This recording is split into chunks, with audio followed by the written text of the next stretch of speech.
We got history, got me feeling the nostalgia when you look at me. Bismillahirrahmanirrahim. Assalamualaikum warahmatullahi wabarakatuh.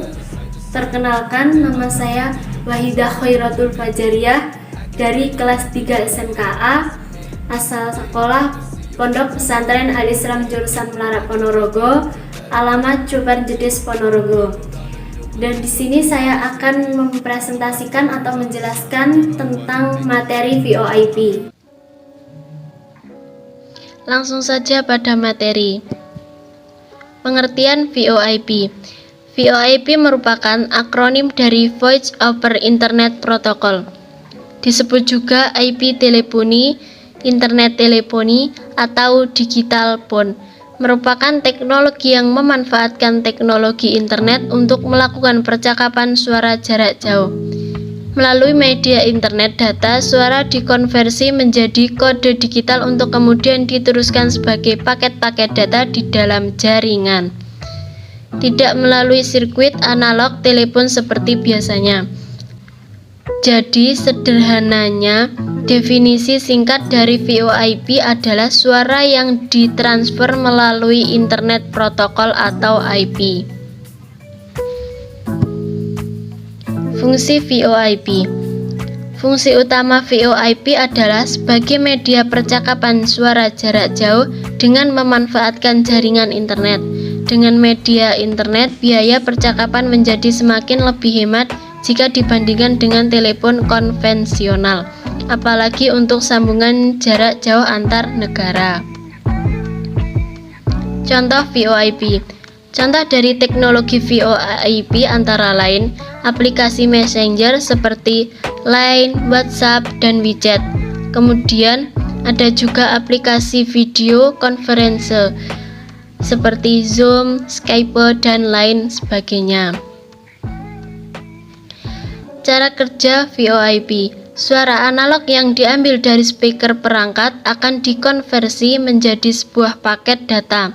Kemudian, paket data ini akan dikirimkan melalui hub, router, atau ADSL dengan menggunakan jaringan internet. Paket data ini akan dikirimkan ke tempat tujuan, yaitu perangkat dari si penerima telepon.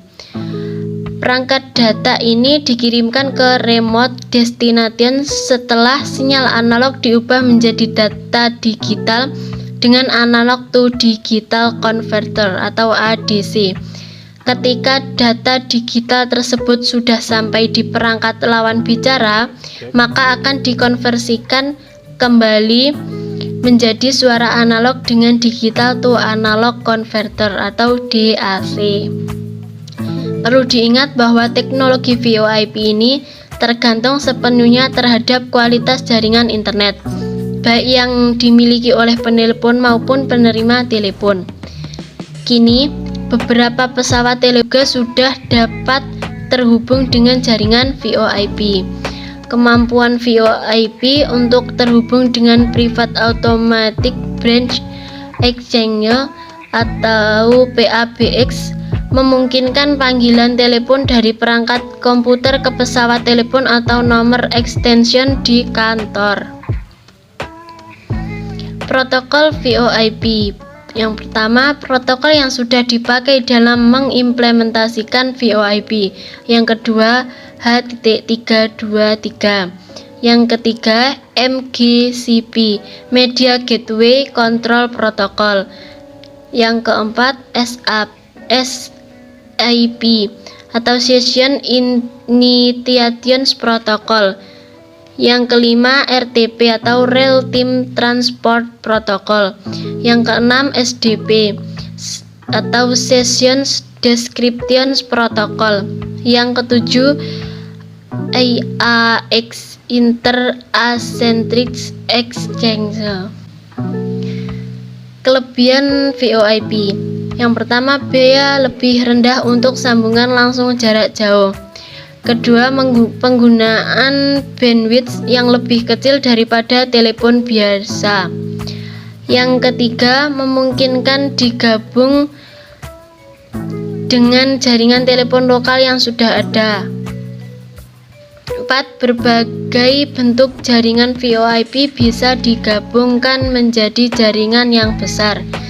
Kelima, memanfaatkan infrastruktur jaringan data yang sudah ada untuk suara.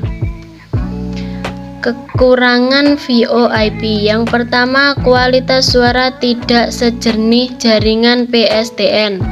Yang kedua, ada jeda dalam berkomunikasi. Yang ketiga, regulasi terbatas. Yang keempat, berpotensi menyebabkan jaringan terhambat atau stroke. Yang kelima, tidak pernah ada jaminan kualitas jika VoIP melewati internet. Yang terakhir, peralatan relatif mahal. Sekian dan terima kasih. Cukup sekian presentasi dari saya tentang materi VoIP. Apabila ada kurangnya, saya mohon maaf yang sebesar-besarnya. Dan jangan lupa tetap jaga kesehatan dan tetap patuhi protokol kesehatan. Semoga wabah COVID-19 segera berakhir. Dan akhirnya, wassalamualaikum warahmatullahi wabarakatuh. See you next time.